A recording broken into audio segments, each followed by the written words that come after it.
Okay. All right. So last week we were just embarking on looking at the different classes of Tantra. So we'll go on from there unless there's any questions right up front. Of course, if there are, we can deal with those, or just as they arise, please. Okay. So here we're looking at, as we just sort of started on, taking desire into the path. So in the Sutra path, the Mahayana Paramita Yana Sutra path, Perfection Sutra path, we're trying to overcome our desirous attachment to everything, right? We know that. We hear that all the time. And this is not saying, oh, don't worry about that. Because what it's saying is, of course, that desire is a trap, and it sort of also weakens our mind. So our mind gets distracted by the sense consciousnesses, to everything around us and so forth. And with that, that's a weak mind with which to engage, as we know, in meditation, and we've got to overcome and deal with. It's challenging. So what we want to do is hone the laser-like, sort of power of the mind to focus and concentrate. So we're turning that in a positive way using this energy of desire, not, in a way that it can stay focused. So think about, for example, when we do have an object of desire, you can call on the past or the present. Say the delicious chocolate cake, or a person, or I don't know, an apartment, house, whatever. And we get very focused on it, right? And everything's about that at that moment. Or you can think, okay, the way animals do it. So, for example, you have a pet dog and it's dinner time. You can ask that dog to do almost anything at that moment because there's single pointed concentration on the food coming, right?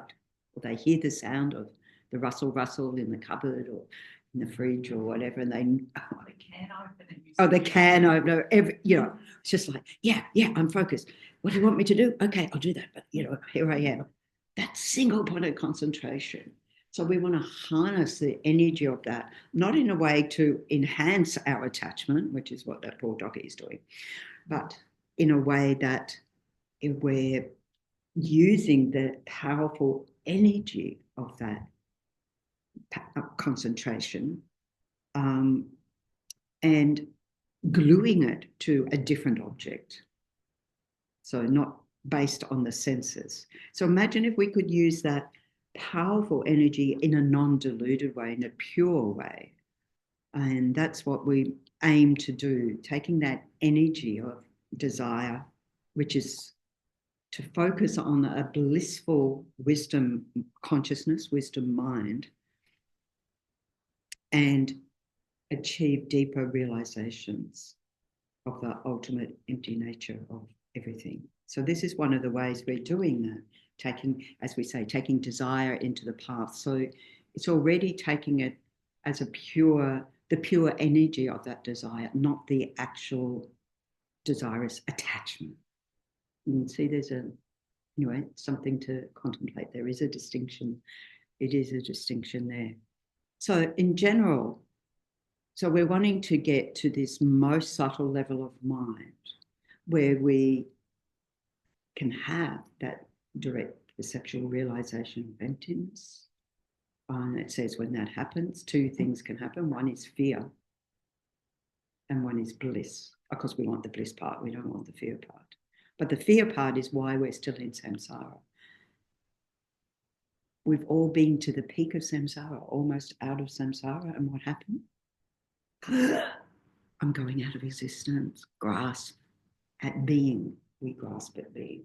So the craving, what propels, if you look at in the 12 links, what propels the next rebirth? Craving, grasping, and existence. So craving and grasping, we could say, for existence. So to get to this most subtle level of mind, there are different times that we experience that. And one of those is when we're fainting. One of those is when we're sneezing. I was just practicing fake sneezing, and I realized it has to be the actual sneeze, that moment, because before that, when you do that, you're almost sneezing. Yeah, you're trying to almost hope that you're not there, and you're just sort of suspended in this very sort of tight mind in a way. You're not in that spacious mind when the actual sneeze happens. But can we just try mid-sneeze or mid-faint to go, hold on a minute, I just want to experience that very subtle level of mind right there. Can we do that? And this is what Lama Yeshe said. How much energy can we handle? How much energy can we actually control without the mind going berserk? Lama Yeshe had a way with words. Another time is in orgasm. So again, mid-orgasm or whatever. I don't know if there's a mid, I don't know, whatever. You're going to go, well, it is obviously a blissful experience. So if we could hold that bliss without the whatever other things going on in our minds, I'm not sure what they are, but it's a desirous mind. But if we could hold that sense of the bliss of that. And that's why we have in Tantra the representations of, you see the male and female together. So what that represents is, so in the sutra path, we have the union of what? The union of when we place our right hand of compassion or bodhicitta in the left hand of wisdom, right? And we can join those. The representation of the thumbs joining is representing that union of method and wisdom. So the method side, the engaging in compassionate action, is the cause for, and the practice of the first 5 perfections, on that foundation with bodhicitta motivation, is the cause for the form body of a Buddha, Rupakaya form body of a Buddha. And then in the wisdom mind is the basis for the Dharmakaya, the truth body it's called, or wisdom body. It's not actually a body as such, but it's that perfection of realization, the wisdom realizing emptiness. And those two can join together. So in the sutra path, we're basically generally going along, toggling from one to the other. But they're both very powerful minds. So say we've said, like we just did, a bodhicitta motivation, and then we meditate on emptiness, and then we dedicate with a bodhicitta motivation. So your mind's already imbued with that bodhicitta, and on top, you're using that mind of bodhicitta to, well, it's imbued with that, but your, single point of concentration is on the wisdom realizing emptiness. So that empowers that mind, and vice versa. So each empowers the other. Blissful states. Yes. Yes. Well, there are different levels of samadhi. Samadhi is concentration, so there's different levels of concentration. Yeah.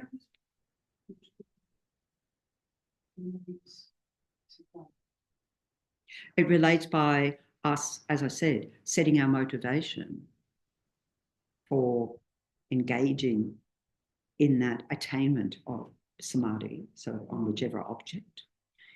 And so you've got the two minds. So it depends, because we can as the Buddha, when the Buddha was training with his Hindu teachers, he attained the perfection of samadhi, but he realized there was more. He realized there was more. So to progress further on the path, etc., under the Bodhi tree, etc., so he was able to then show us the path to achieve full enlightenment as arising as a Buddha. So there can be, if we engage in, so we're now comparing the sort of, well, these days, I don't like to say Hinayana, lower scope, and I know my Theravada friends do not like being called lower being. That doesn't mean you're a lower being. It just means the practices attain your own self-liberation, but they don't attain Buddhahood. So you rest in that samadhi, or that bliss of samadhi. In this, that's what they say nirvana is, resting in that sort of having a mind of liberation. And we can think that any time when we've had that feeling of freedom, of liberation, it is a happy mind, right? We have to say, whatever extent of bliss or rapture or so forth that we experience there. And so here we're taking that energy of that mind and applying it in Tantra. So that's where we take that further. Yeah, we apply that. Just one more question, like, when will we reach that perfection of samadhi state? Was the thing that you further went on to realizing, is that emptiness, or does emptiness come before? Well, you can say that, you could say that there is a realization. So there's different levels of realization. It says of emptiness or selflessness.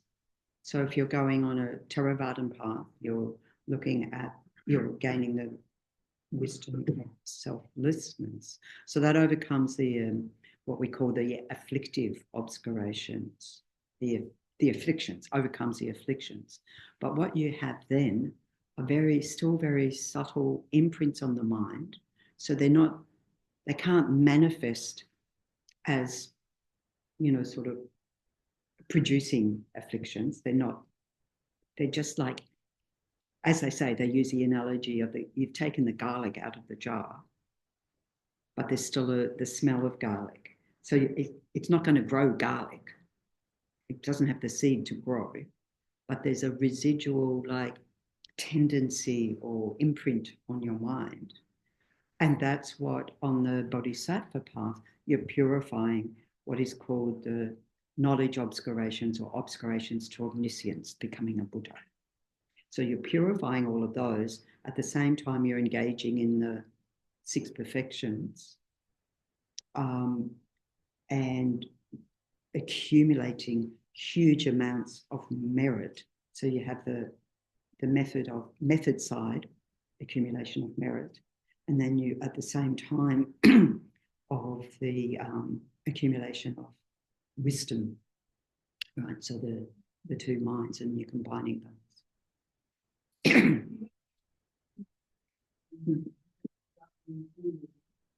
Bhumis, the 10 grounds of the Bodhisattva. Just the trace on those Bodhisattva grounds. So you're purifying. So each one of them relates to one of the perfections that you're perfecting, the perfections. And then when you get to 8, 9, 10, they're called the pure grounds. That's the Arya being who has that direct perceptual realization of emptiness, cannot. And it's like you're tweaking now. It's a very subtle level of mind. But even within that, and I say if you haven't completed Tantra beforehand, on that 10th ground, you still have to complete the tantric path if you haven't completed it previously. Is your hand up? No. No, okay. Okay, so in other words, it's a long path. It's, 3 countless great eons. So going on from that, you need the tantric path to get through the final step. So it's to become a Buddha, yeah. The ability to use less and desire. Yeah. Is what that means. Well, that's part of what it means. Right. So yeah, there's quite, yes. I can say yes. Yeah. It's not contradictory. Oh, but wait, there's more. Yeah. Yeah. Okay. So this is, and then coming back to these 4 levels of Tantra, which is where we were up to last week looking at.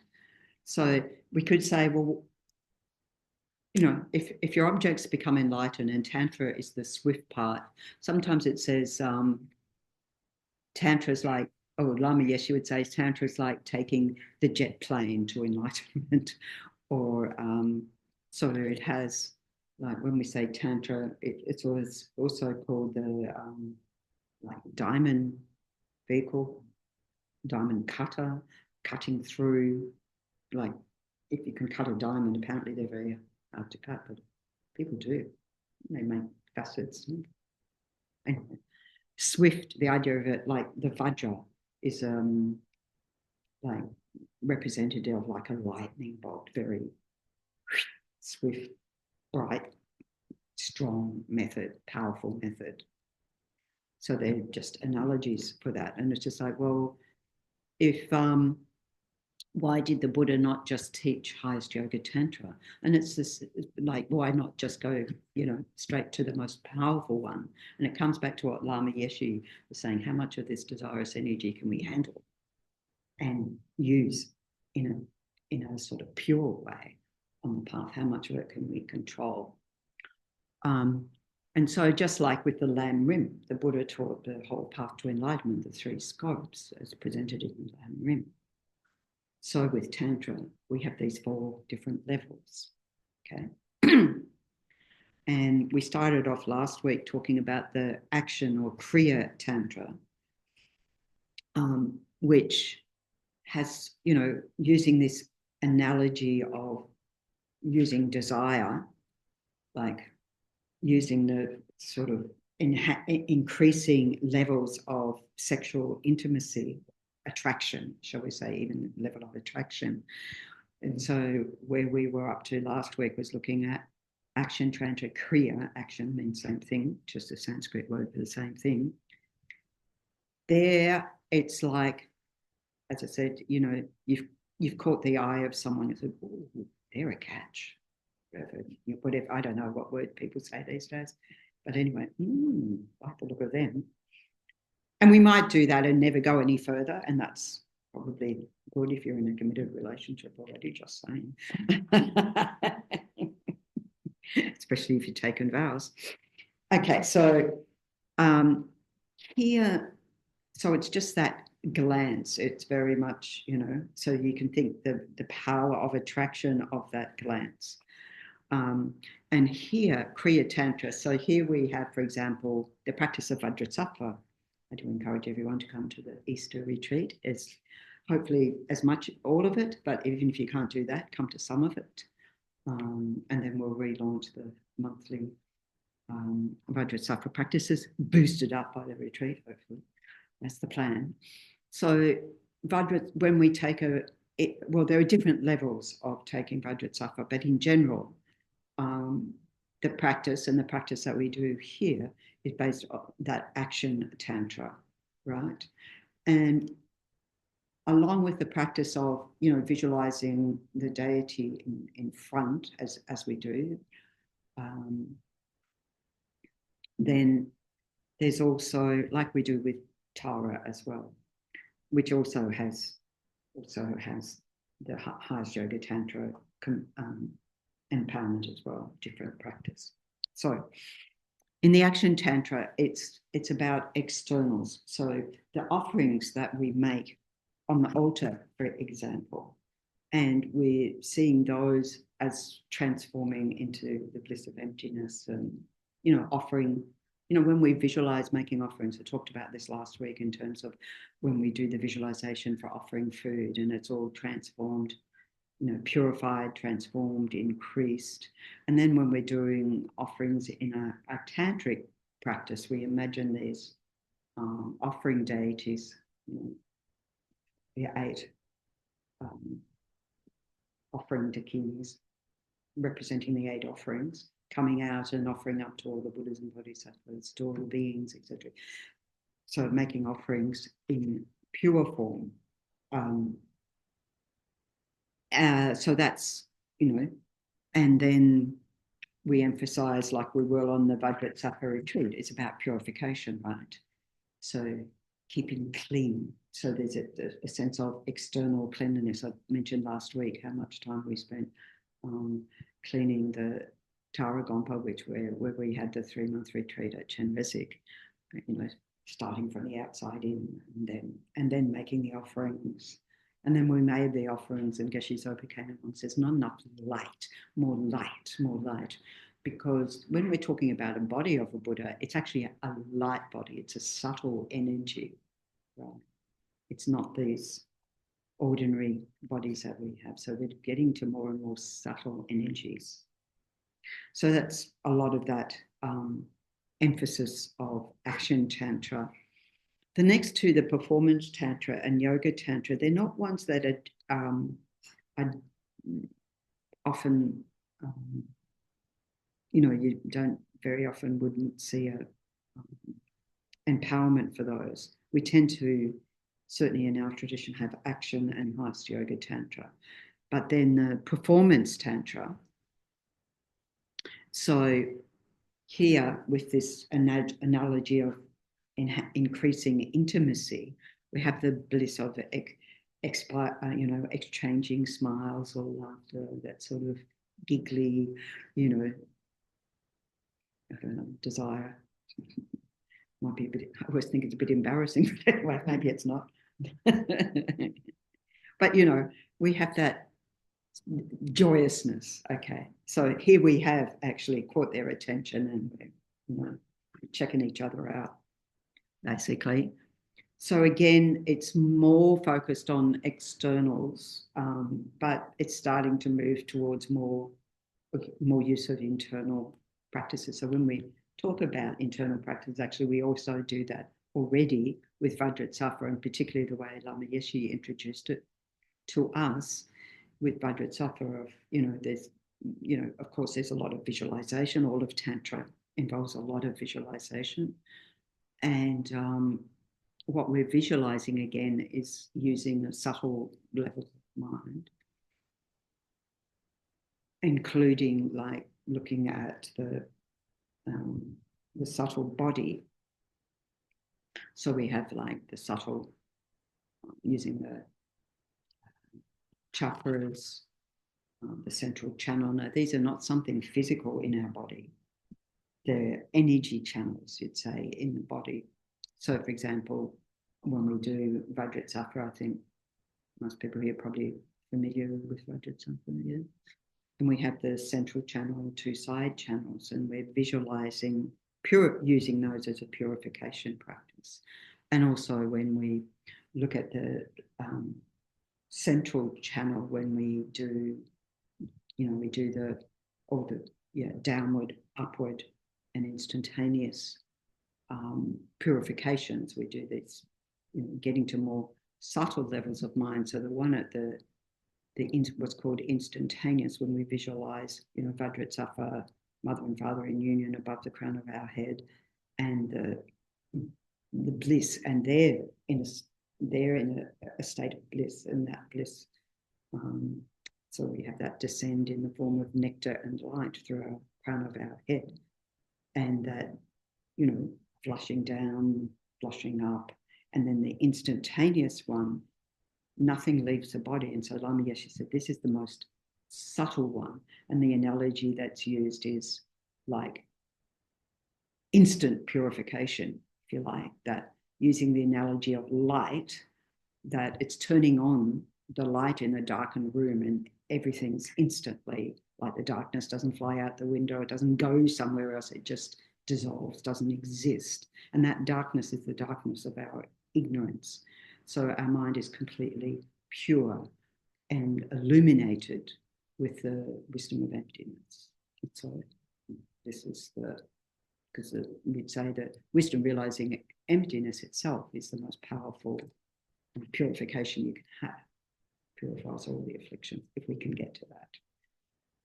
So in the meantime, we're practicing. And then Yoga Tantra emphasizes more internal, it's going more inwards. And so here in increasing intimacy, now we're holding hands. We're holding hands with the person. Yeah. And then the highest Yoga Tantra is totally focusing on the internal yogas. In fact, as you go through, if you've had an empowerment and you go through a sadhana, the practice, it talks about this yoga and that yoga and that yoga and that yoga. And we have that even like in the Nyungnes. So next week, we're going to be looking at the special integration practices, and I'll start with the Nyungnes because it really relates to what we're talking about in terms of Tantra and also Vajrasattva. So I'll start with those because they are part of the Discovering Buddhism program. We'll talk about those subsequently. So we'll look at those. In other words, it's a bit of continuation on the Tantra, a bit more continuation on this module, coming out of this module. Yeah, so in the highest Yoga Tantra, it's using the bliss of sexual union. But here, this is where we also need it to be. It's not the ordinary mind. And this is where an understanding generally in the world, it might have eased off in recent years, but there was all this like tantric sex weekends and all that, and people go off to do it because it's going to be so amazing. That is a total,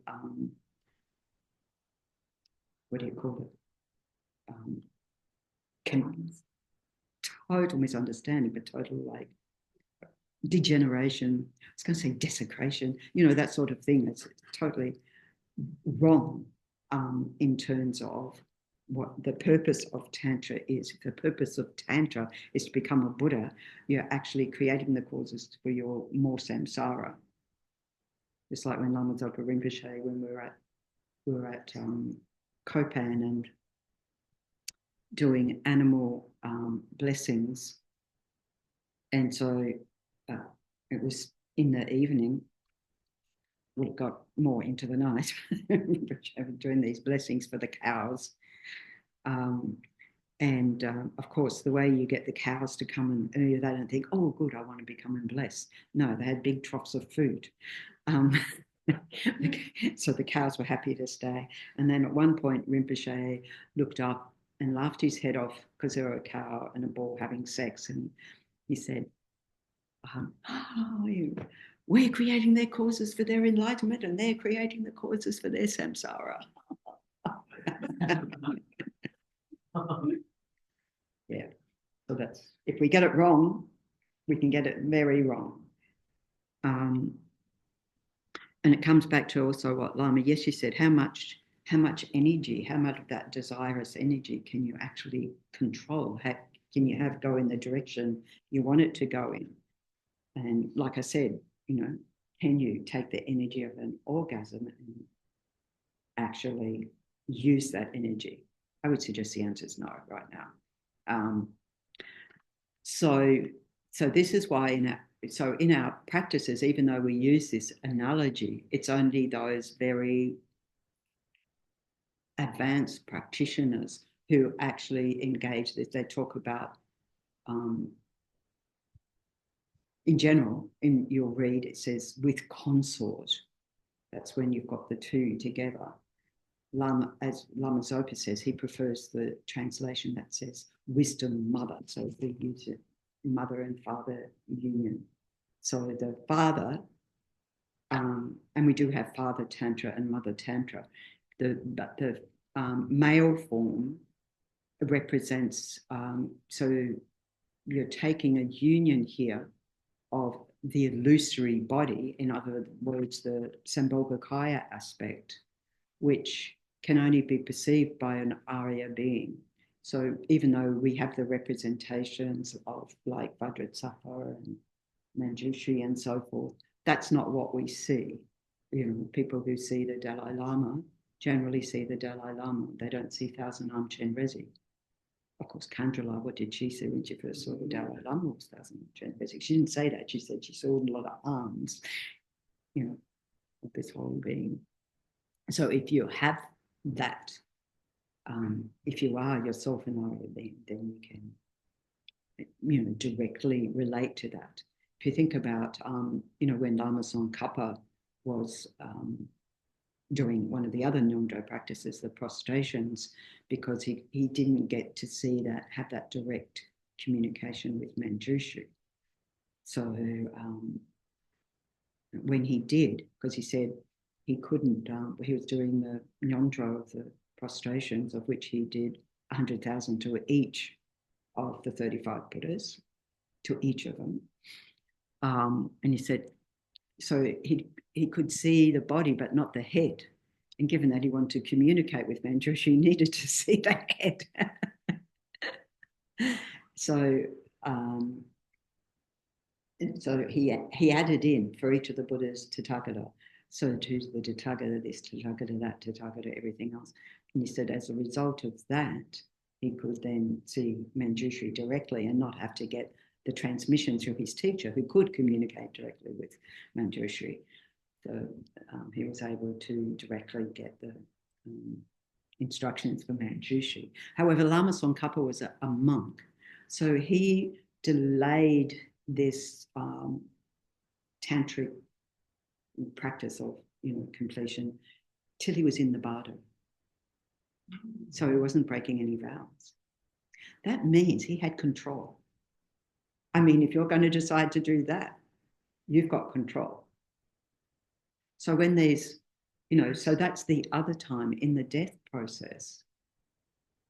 We were talking previously about the death process. When you get to that, you know, the dissolutions that occur, the physical dissolutions and the mental dissolutions, and you get to this clear light mind, and we're always talking about this clear light mind, the most subtle level of mind. If you have that control, you can use that to then engage in the, like for example, Lama Tsongkhapa, in those tantric practices, so that the analogy then is like, we talk about in High Yoga Tantra, taking death, intermediate state, and rebirth into the path. So death into the path in terms of the Dharmakaya, the wisdom body, and then the intermediate state, Sambhogakaya, that very subtle light body, and then rebirth into the path as the Nirmanakaya, arising as a Buddha, Buddha Chenrezig Buddha. So this indicated that Lama Tsongkhapa was able to do that. So he didn't want to break his vows as a monk. And yeah, anyway. Yeah, told you there was a lot more. But think about it for yourself. If you're familiar with the dissolution, so we have the dissolutions of the body, and then we have the dissolutions of the 80 conceptual minds. So this, when we talk about the mind of white, red, and dark appearance, yeah, familiar, or maybe someone's familiar. And so the mind of dark, it's called near attainment. You're almost there. Near attainment. You're almost in the Kriya light mind. Near attainment. That comes just before the clear light mind, which is what you would want to access for this practice.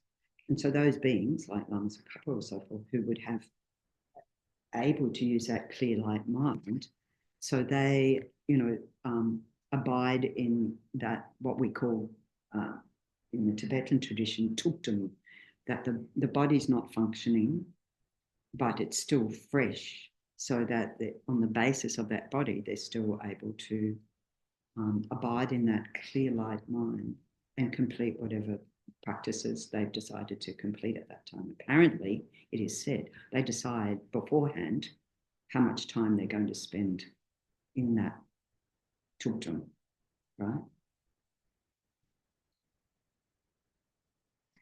In other words, they have control over the death process.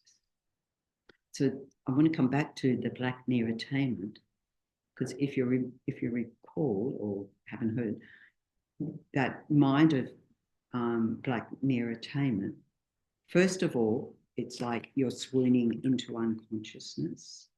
So again, that fainting, can we control that? Not right now, we can't.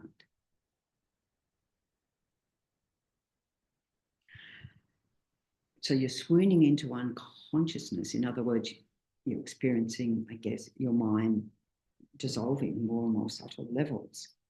And at the same time, then what happens? Everything's pitch black, dark. So that's when the mind freaks out. If it doesn't, well, it's probably freaked out already, but total freak out because it's like nothing. As if literally I am nothing. Right. So again, we're like, oops. Rebirth in some sort. Should you have any control at that time? So our minds freak out at these different levels, as Lam-rim says, without the mind going berserk. We're not there yet, but we can see that as the Buddha taught, and this is where Tibetan Buddhism, and which held all the Tantra teachings, it's the perfect foundation for achieving enlightenment. It's the only one, really. So then coming to this highest yoga tantra, where the main practice is divided into these two stages, generation stage and completion stage. So in the generation stage, it's like all the practice. We're familiarizing ourselves. Say we've taken an empowerment of Vajrasattva, right? And we're familiarizing ourselves with that practice. We're practicing, using at least the central and two side channels. Other levels of Tantra where you get up to, using, 32 channels or hundreds of channels or whatever. But here you're using just those three when we look at the Vajrasattva practice, the main channel and the two side channels of this subtle energy body. And so we're practicing. If you have the empowerment, then you have permission to yourself arise as the deity. If you don't have the empowerment, we visualize in front. And I'll look at that in a bit more detail next week when we're looking at the Nyungne practice, because it's explicitly got those visualizations there very clearly. So we talk about these two stages, and even though you can, once you have highest yoga tantra empowerment, you can have commentaries then on both the generation and completion stage. But in reality, the completion stage will probably be, or maybe both, will be at the theoretical level. But it's still good too when we have the opportunities. It's very rare to get any commentary whatsoever, but once we have an empowerment into a particular deity, to be able to have commentaries, it does give you permission to read commentaries and so forth. And for some of them, you can access commentaries online. As I mentioned about Vajrasattva, we have the teachings from the Vajrasattva retreat, which is when Lama Zopa Rinpoche led a 3-month retreat in 1999 at Vajrapani in California. So that's a I think we have in the library. You can also download it freely. Teachings from the Vajrasattva retreat, which has commentary, and Becoming Vajrasattva, Lama Yeshe. So generally when we do a longer retreat, we'd be referring to commentaries such as those. Anyway, coming back to the actual practice. So what happens, generation stage is exactly that. We're generating ourselves as the deity, or we haven't got the empowerment, so we're visualizing in front and getting familiar with what all the implements, everything, what they represent.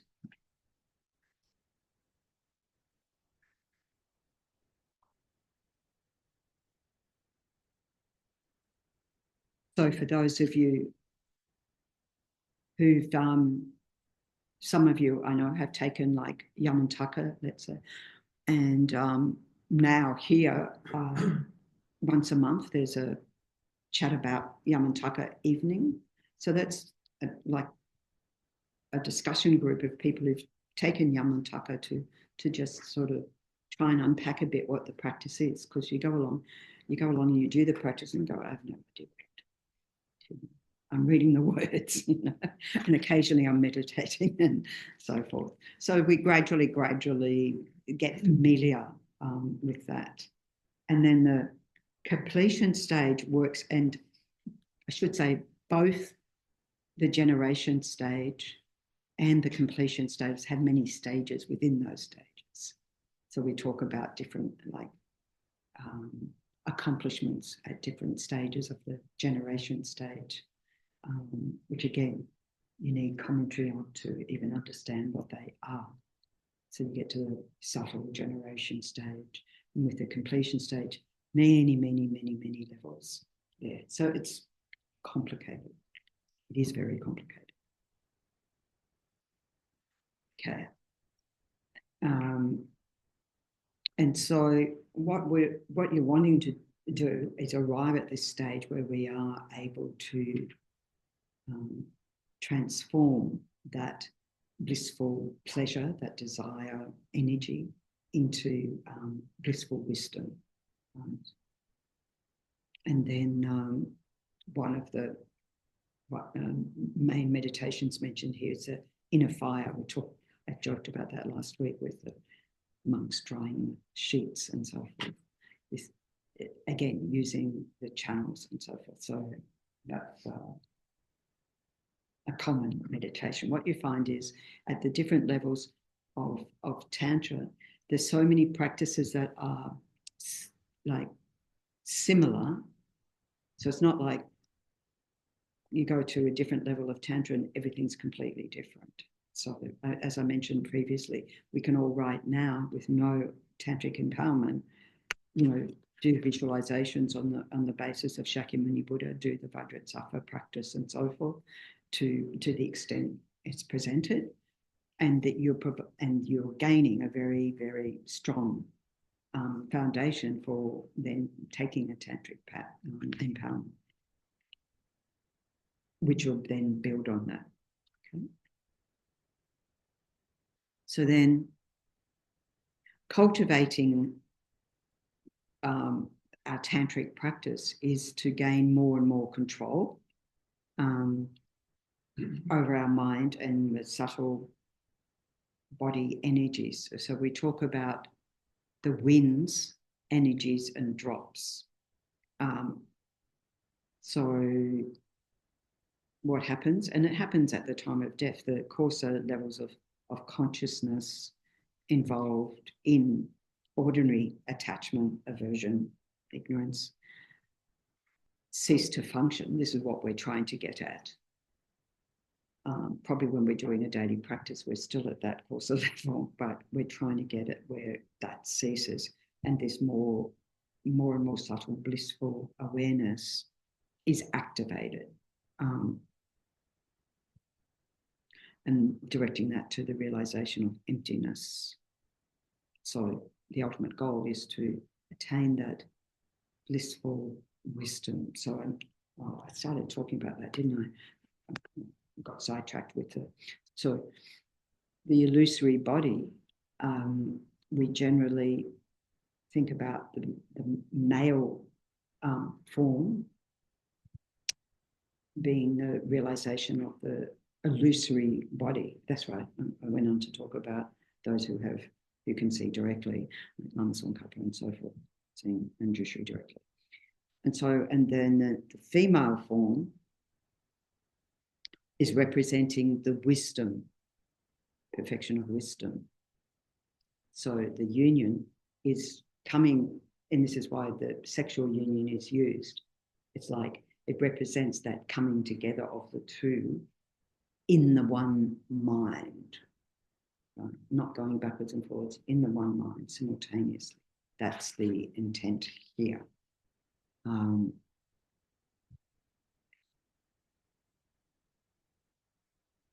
So then Buddhahood is the union of these two in one consciousness.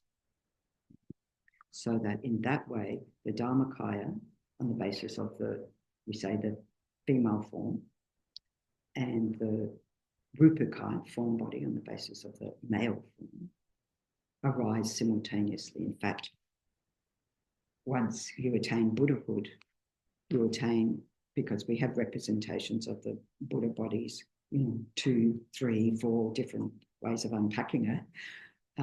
But simultaneously, it's not like one happens, then another one happens, and another one happens. It all arises simultaneously. Okay. And this is, probably feels so very far off and out of reach, no doubt.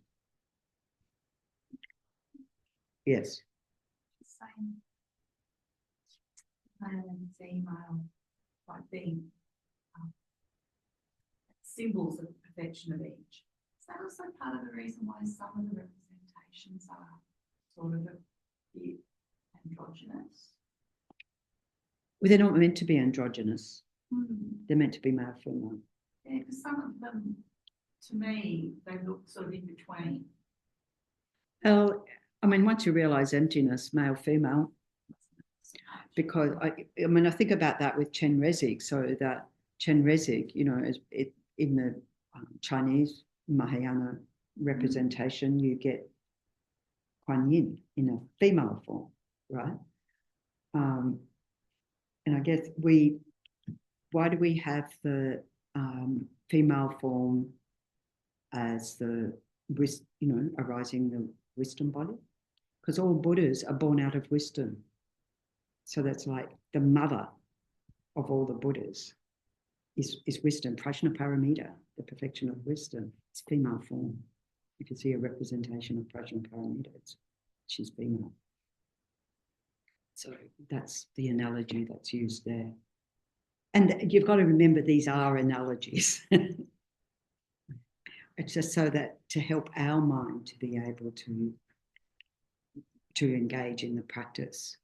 So, and then we engage then in this deity yoga practice. You've probably heard that. So we've talked about guru devotion and guru deity yoga, like we have Lama Tsongkhapa Guru Yoga and Geden Lagema that some of you may be familiar with.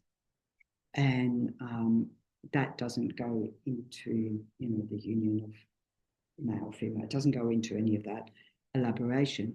That practice that we, in general, it's to bring ourselves closer to Lama Tsongkhapa, inseparable from our own precious guru, right? And we use that as both an accumulation, a purification practice, and then we go through these different wisdoms, and we visualize different things with the different wisdoms, cultivating these different wisdoms, like the sort of the profound wisdom, quick wisdom, clear wisdom, wisdom of teaching, debating, composing. So these different wisdoms that we develop as part of our already practices of guru devotion. So the yogas in there, the practice that we do in this practice that's called a sadhana, sort of method of accomplishment, is what it literally means. So we practice then to cultivate whatever our particular deity, our chosen deity, so that sadhana practice is a thing of achievement, how to accomplish that deity. And in there's the two aspects of clear appearance of the deity. And this deity yoga practice is common to all the 4 classes of Tantra, and only that you're getting to more and more subtle levels of that. You're progressing as you go along. So the two aspects, the clear appearance of the deity. So if we have the empowerment, we're visualizing ourselves not in this body, because we're talking about subtle energies within the body. So we want that subtle form, right? So the subtle form of the deity, if you have the empowerment, that gives you the permission to do that. Otherwise, just like we'll go into next week, you visualize in front. So when it's in front, it's called front generation. Or with Vajrasattva above the crown of your head. And then with when you have the permission, it's called self-generation. So this is what, when we talk about, like here at this center, we have a Vajragini self-initiation and Yamataka self-initiation. That's when you have not only completed, like achieved the transmission, but also in those practices when you've completed it's called approximation retreat, where you complete 100,000, or a couple of my friends got significantly more than 100,000. It took them years to complete. But anyway, I rejoice. And so you've completed that retreat. So then you can, having completed that, you can do the self-initiation. Why would anyone do a self-initiation practice? Of course, you're practicing to become that Buddha. But on the other hand, it's also very, very powerful purification practice as well. Those two things are not contradictory, because if you're going to have the pure body of the Buddha, we have to develop the basis for a pure body. We have to purify this ordinary body. That's what the practice is all about. Purify this ordinariness. And of course, not just the body, the mind. Okay. So these are what we're engaging in there.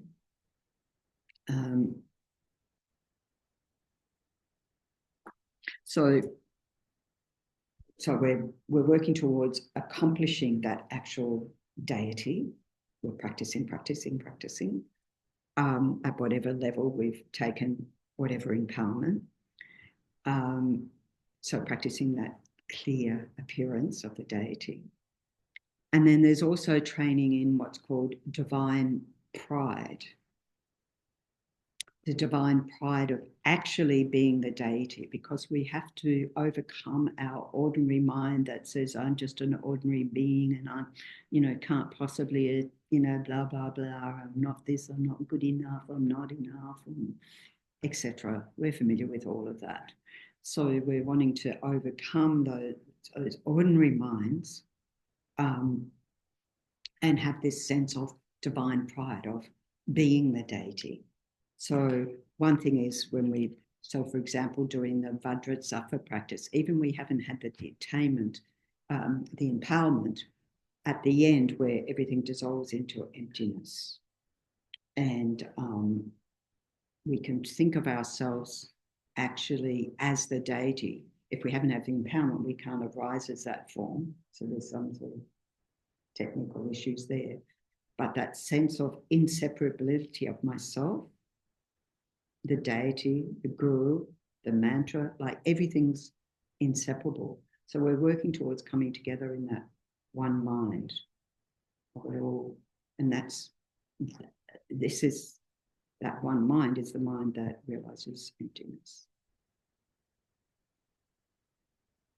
Which is this mind that we have eventually. Yes, well, we're using the basis of this mind. And not only that, this body, the human form is the form in which we can complete Tantra. Because we're using these subtle energies of that are here. I mean, looking at like the chakras and crown, throat, heart, etc., they're meeting spots of these different numbers of channels, right? Meet there, and we say through this practice using subtle wind energies, that what we're doing is wanting to undo the knots. They're called knots, in other words, obstructions to the flow of these subtle energies throughout our body, 72,000 channels at this subtle level. Yeah. And going back to the different levels of Tantra, so when we do, for example, some of you have done Nyungnes, we also, like for example, when we do Nyungnes, and this is where it comes in much more in the Kriya Tantra side of refraining from eating what we call black foods. We do the same when we're taking the 8 Mahayana precepts. So anybody can take the 8 Mahayana precepts. So no meat, egg, radish family, onion family, garlic family. That's it, isn't it? Yeah. Why? Because they obstruct those very subtle energies in our body. And we're wanting to work with those subtle energies, and they're a hindrance to that. So that's the purpose of abstaining from those foods, even though we don't know whether we're actually working with subtle energies or not. We're providing the best possible physical conditions that we can. Yes. Sometimes when you do like asana yoga, that you do kind of yes. have that kind of experience at the end of sort of like bliss of the mind. So yeah. when you're sort of, you take that to a more sort of subtle level, the winds of the channel, is that sort of bliss mind that's sort of rising? Yeah, yeah. Once all so the kind of destruction kind of cleared out. Yeah, I mean, that may not all be cleared out, but it doesn't take much for us to generate some bliss, right? And as long as you're in that state of bliss, as Lama Yeshe says, you stay there. You savor that. Even you haven't taken any tantric empowerment, you're meditating and a sense of pleasure arises. No, not to distract from whatever meditation object, but for us to enjoy that pleasure while it's there. I mean, maybe that's why some people come to meditation in the first place, because it's like, oh, it feels good. Good that it feels good. We want it.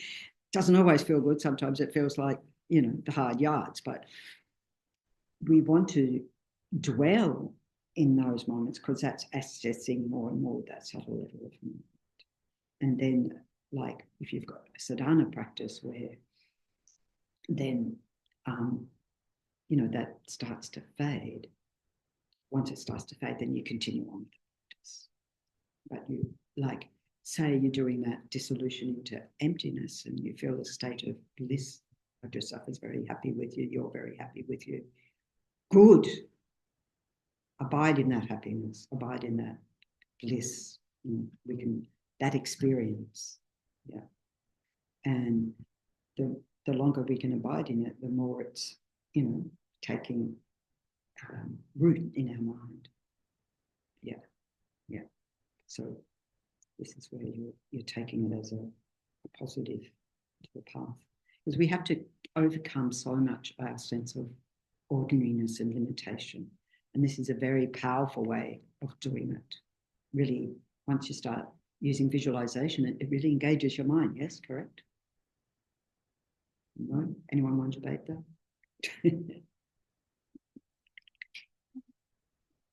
Visualization. How do you kind of tap into, I'm thinking of symbol and green. Yep. And the way the mind represents things. Yeah. To us in some Mm. ways. And that they themselves contain certain memories, powers, or culturally kind of ingrained in us, like what Jung would call the collective unconscious. Yeah. So I'd look at this differently. You're correct when you talk about like in the dreams and your visualizations in dreams, what we imagine our dreams. And this is what, when we look at, when we see the representations of meditational deity, Yidam, meditational deity, that's what means the same thing. They have come, they're not ad hoc, they've come out of the actual realizations of beings, so that everything in that, you mentioned symbols, everything within that, their hand implements, what they wear, the ornaments, everything has symbolic meaning, right? And then we learn about what those things mean, and they all mean positive qualities, of course. They've all got, various different. So then, if we've got a particular deity that is our deity yoga practice, we want to make sure if we get statues or tankas or representations that we've got the right one. In other words, to know what all those implements are and are they in the right place and are they doing the right thing and all of that. Because when someone sent me this image the other day and asked me, there were two little Buddhas had been left at their center, and said, which Buddha is this? Or who is it? And I had no idea. And then I saw it had a red hat and I thought, that's why I've got no idea. It didn't have a yellow hat. Because it's not our tradition. And so it's not familiar to me. But it's not invalid. But we need to know, sometimes you see, particularly when there's a lot of implements involved, that they've got them in the wrong order or in the wrong, there can be errors in the. And so we tend to go to the same tanka painters and the same qualified statue makers. And so we need to be, because everything has a deep significance. In the same way, you're saying that analogies say to an Aboriginal painting, Yeah. where everything has a meaning. Yeah. Not particularly evident to someone who doesn't. Yes, and those actually have different levels of meaning, because the levels of meaning they'll interpret for us as not belonging to that, and then levels of meaning for those who are the knowledge holders of that particular image, or not image, but that particular story, as they say. So there's different levels, even like within that Aboriginal community, of what you can know. And I quite like that. And it comes back to like with Tantra, it's secret Tantra. And that's the idea, is it is secret, that it's our individual practice. And of course, these days, if you go along to a tantric empowerment, you know who else is there. It's not a secret that the other person's there. But whatever's told in that empowerment, you don't pass on to anyone who wasn't there. Even they might have had that same tantric empowerment at another time. This is specific to this empowerment at this time. So, for example, when Lama Zopa Rinpoche, particularly later in his teachings, when he was giving tantric empowerments, and this is what I found fascinating, because I remember Lama Zopa Rinpoche giving a tantric empowerment, and the film, they film and document Rinpoche's teachings, so they filmed it. But then at the end, Rinpoche's instruction, they knew beforehand, film it but delete it. I mean, you sort of why film it? But anyway, film and delete. I mean, maybe it was to film because if it didn't get to the end, then I don't know. And nobody's allowed to record it. I remember at one time there was one participant who got caught not once but twice holding, well, not so sneaky, holding their iPad up and filming. They didn't get thrown out, but they got severe warnings both times. Yeah, because it's not in accordance with the guru's wishes for a start. Guru's instruction, not just wishes, instruction, and holding that secrecy of the empowerment. And this is why it can be difficult to get commentaries and so forth, because, you know, if, for example, those commentaries came with that empowerment,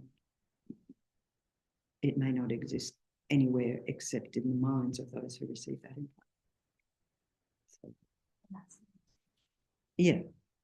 And it's up to each. We say, once we talk about Tantra, Vajra master. So just think that if you take a Tantric empowerment, of course, that Vajra master automatically becomes your teacher. I mean, if you take any levels of vows or so forth, that person becomes a teacher of yours. The Vajra master becomes your Vajra teacher. And that's when it really, the significance of having a guru or a lama really kicks in. That you have to have it for your guru yoga practice, for your deity yoga practice. That's where it really kicks in. And it's quite significant. You can have many Vajra masters. You can have many Vajra masters for the same empowerment. You might have got it from this person and that person and that person and that person. So yes. So what's the difference then between a Vajra master and a root guru? Your root guru could be a Vajra master. It's at whichever point you decide that this person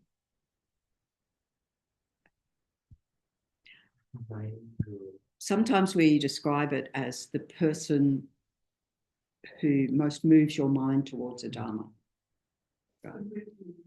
The root guru.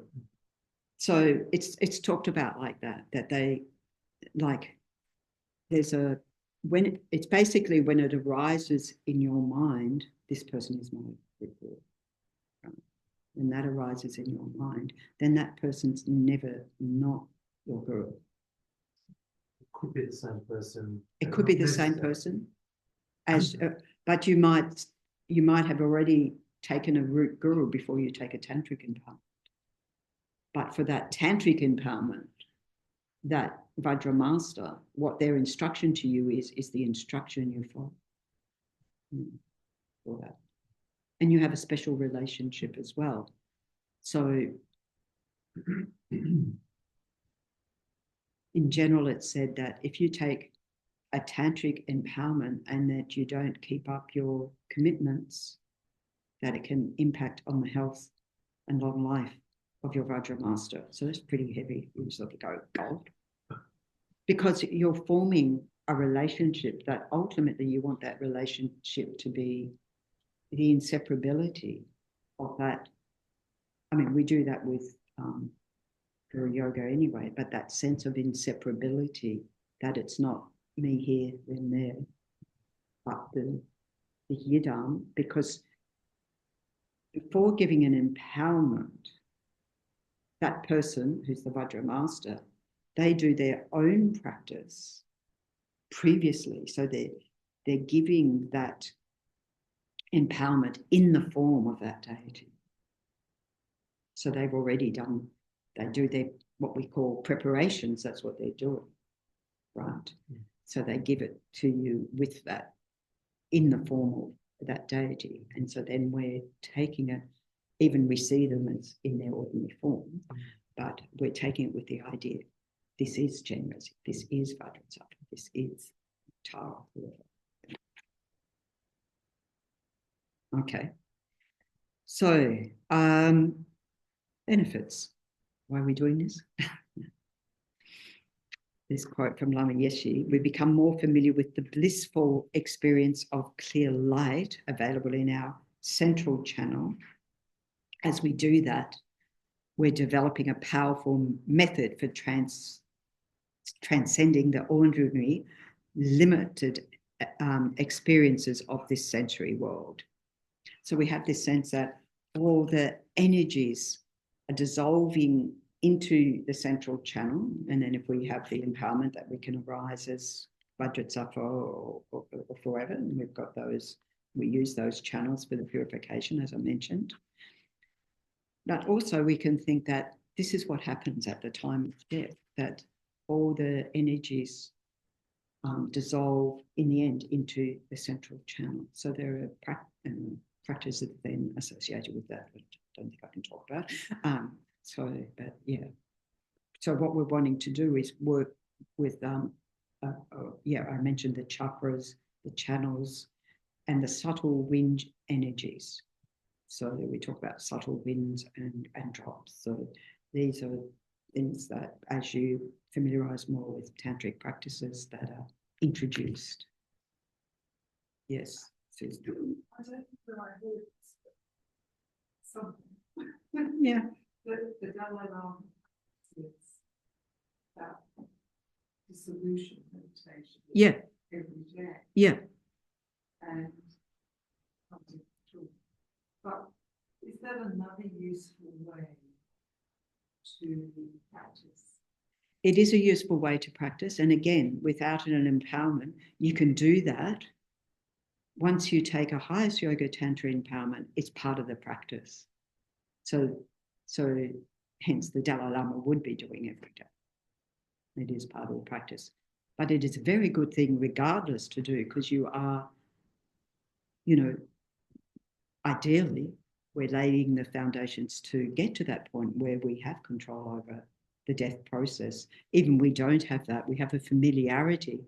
So the mind doesn't freak out so much. I mean, I can't guarantee it won't freak out. But it depends on the level of our practice that we achieve by the time we're done. Oh, we all have plenty of things we freak out. But familiarization, this is what we're doing. We're familiarizing with that so that at least our mind can turn towards that. And while I'm saying that, I'm also thinking, make sure you have at least one Dharma buddy who knows your practices, so that at that time, say, I do the death dissolution practice every day. So at a time of when you're maybe coming towards the end of your life and you're too weak to do your own practices, that somebody else can do them with you and for you. And that turns your mind towards that. Like it's actually a wonderful thing to be able to offer people. And having been in that situation a few times, and I remember this one time, and a few of us taking turns in those final weeks to do the practice with the person who would be, quite weak and look like they weren't conscious. And then all of a sudden their hands would come up, or they'd mouth the words, or so that don't underestimate the power that can be for somebody. It's really a precious thing. So yeah, whatever practices you currently do, you give a copy to a Dharma buddy, or ask them first if they will be at least one. And I've seen it happen with, like when I was at Vajrasattva Institute, for example, one of the directors who passed away.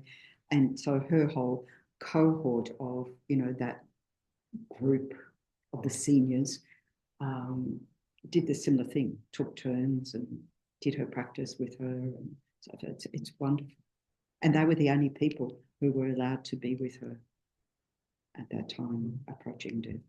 She had chosen who, she had the ability to choose because she was in care for a long time.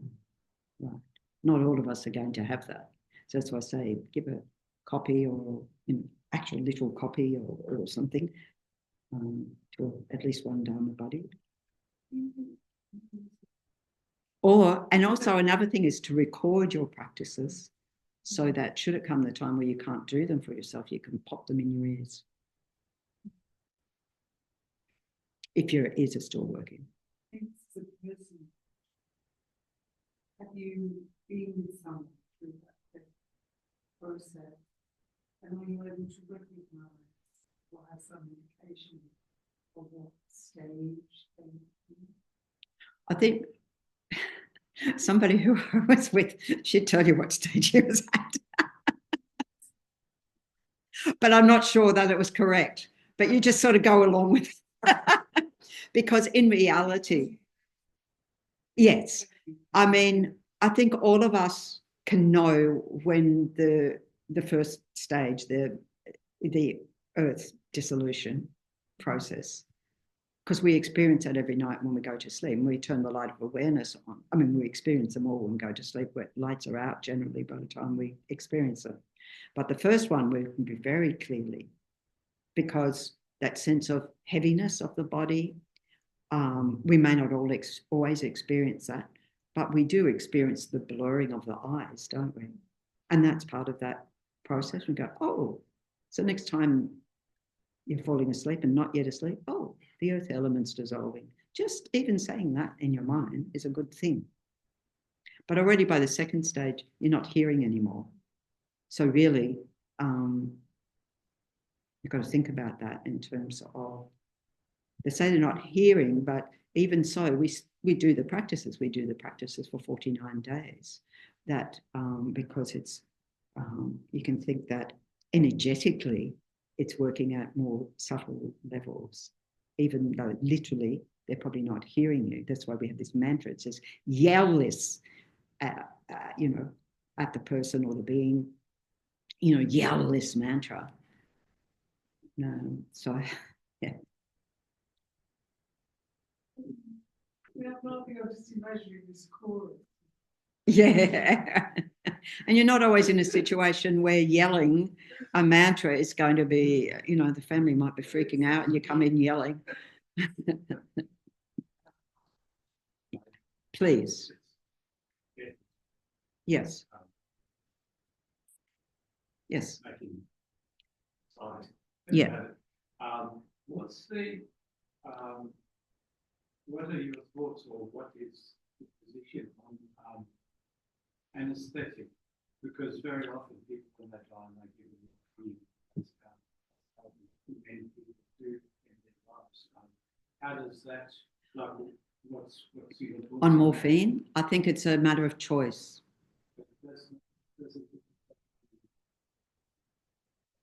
Yes. Yes, but then you've got to do a reality check of how capable you are. You're not going to be capable suddenly at the time of death if you're not creating that capability now. I totally get your point. So there was one student I'm thinking of who, coming towards, she was on morphine. She had cancer it had gone to her spine. And she decided for herself she didn't want to have it because she was hallucinating. And she said, I'd rather have a clear mind. She was a very beginner, actually, at the center. She was a very beginner, but she had a strong mind. And so she decided that for herself, she didn't want to. I've also seen people who have been around an awfully long time who say, I want to be euthanized. I can't bear it. Like, at the time of death, there are so many things going on. The mind that decides now, you've got to, if we're not familiar in the practices, that can be gone in an instant, that mind. So I think it is, I mean, ideally you'd say no drugs, but you've got to think what purpose are you, like if your mind's strong enough to be able to then, still die with as peaceful mind as possible. And some people just on that, because you don't really know where somebody else's mind's at, unless you're some holy being like the Dalai Lama or so forth. And this is why some people would contact their guru, maybe their root guru, and say, okay, this is my state of mind, or this is my state of being. What should I do? And they can be advised, what to do. Like my friend who, he didn't ask what to do, but his Lama told him, just relax. Your guru will guide you through the bardo. I thought, oh, how exquisite to be just like, okay, over to you now. I was with somebody who was probably at that point days away from death. And her Lama said, your practice for this life is finished. In other words, saying the same thing, relax. Like, don't try to keep doing your practices. Also like excellent word, but like there's we're doing this, like we want to do this practice, or we're interested in these practices, and we do them. But on a certain level, there's a stage where it's beyond our conscious intention. Sort of keep, and that comes, yes. So even though you lose, are you talking about when we're living or dying? Because I think that momentum for the practice goes very quickly, even we're alive and well and healthy. Yeah, I don't know. I'm not going to debate. No. But which specific moment? Yeah. So like when people are dying, you could sort of address them and say, like, do you want morphine? Like, there's the intention. Do you think you can carry on your practice? But isn't there another level at which the practice has accrued over all these years of practicing that is strong? Sort of. Yes, but you don't. It's true. Making a choice. Yeah. I mean, you'd want to make the choice well before that point. So just like people make the choice of not for resuscitation or whatever. I mean, as Buddhists, I think, no, we want to be resuscitated because we want to still practice as long as possible. I mean, just saying, if that's possible. I'm not telling people what to do, but this is how my mind works. Because at that time of death, then your mind is very, very weak. It's very weak. So yes, you have an accumulation of practice. To the extent to which that accumulation of practice is the thing that is at the forefront of your mind, that's what you want. You want something, Dharma, to be at the forefront of mind. Saying the name of your guru. Calling your guru to mind. Okay, now's the time to guide me through the body. Like, maybe you can't physically engage in a practice, So if you look at the Lama Zopa Rinpoche's teachings are how to enjoy death, and to help your loved ones go happily to the next life. So that basically it covers so much. And then about 2/3 of it is all the different practices, which you'd probably find a bit overwhelming when you read it all. But familiarizing with that time of death now, as I was saying to Susan, we familiarize now more and more, the extent to which we're familiarized, because, what is going to be the strongest thought or emotion or so forth arising at that time of death. Just talking about death, I think, starts to just break down that whole sense of there's a no-go zone, So the more we can normalize that and familiarize with that in our practice, the better off we're going to be. Even we can't, like my friend would go, I think I'm at stage 3. And I was thinking, no, if you were at stage 3, you'd be on your bed and, she wasn't mostly on bed, but, this point, I don't think you're at stage 3. I didn't say that, but I just thought, let her think about the stages while she's conscious and absorbed in that, because she was fascinated with the process of death because she was dying, but fascinated in a positive Dharma way. pain relief though, I mean, when I was younger, I used to have strong pain and it would make you almost like an animal, like you can't do anything. And so you might need to get the balance right between having a clear mind and not being in too much pain. Yeah, I mean, it's all of us. We also have different pain tolerance levels, you know. And so, and then to think that, you know, they say that, you know, this percentage is actual pain, the rest is what our mind puts on top. So how are we going to increase our pain tolerance threshold? Right now. Like, what can I deal with right now? We have all these meditations about pain and dissolving the pain, realizing, well, where is that pain in my knee? Is it as solid as I think? Is it, you know, really out there?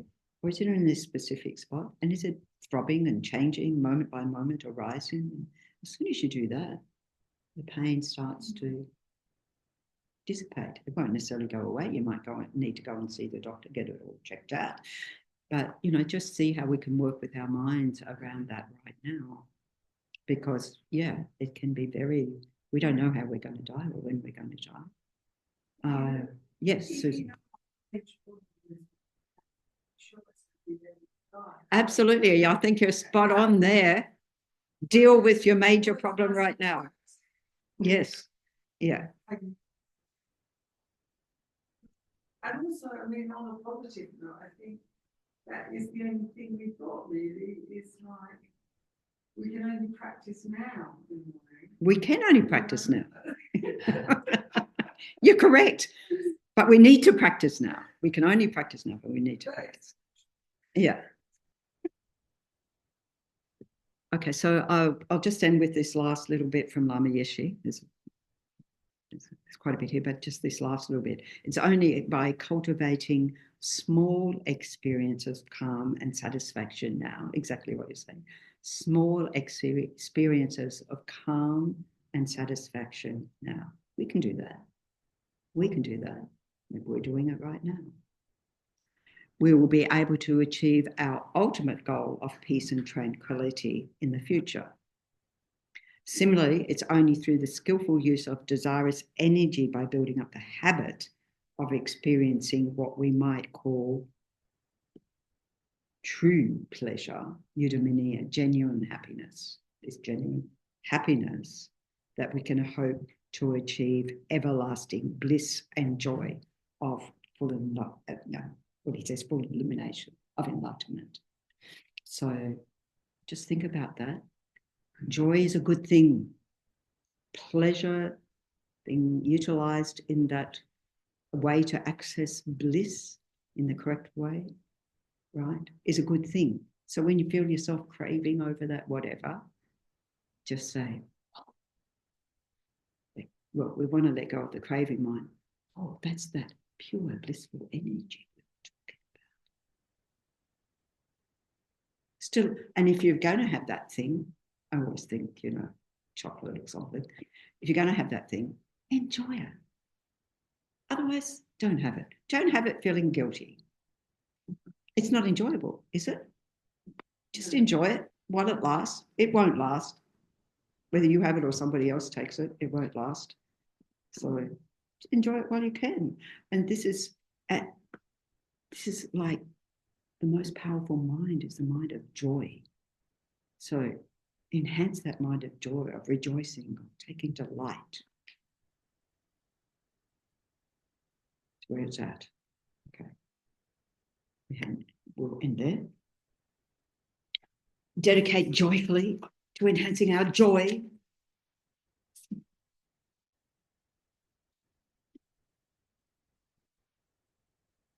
Page 8, the first 2 verses. Kewadi no dojan ama sange drogyoine Roa chikyamalu re sala Ngopa sho jancho Thubten Chökyi Ma Kipa Nam Ge Guji Kipa Nyam Pa Me Pa Yang Muni Gundu Kawa Shu. Next page, prayer for the long life of His Holiness the Dalai Lama. Incomparably kind and supreme Tenzin Gyatso, the wish-granting, wish-fulfilling jewel, source of every single benefit and happiness in this world. May you have a long life and all your holy wishes be spontaneously fulfilled.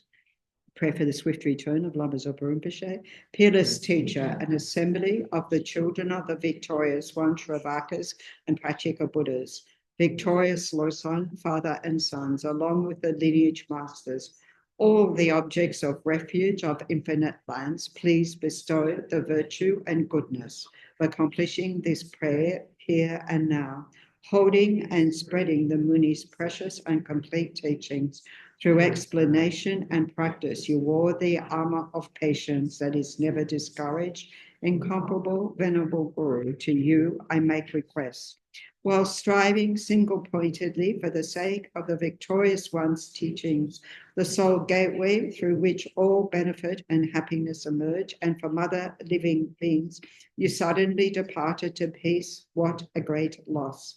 Nevertheless, through the undeceiving truth of the blessings of the ocean of the three jewels and the great waves of bodhicitta of the children of the victorious ones, may the smile of a reincarnation swiftly beam in glory for fortunate disciples. So, as I mentioned at the beginning, next week we'll go on with continuing on in this tantric theme in relation to the Chenrezig practice of Nyungnes and the Vajrasattva practice, and then I know I've got to also cover the other special integration practices. So next 2 weeks we'll be covering those.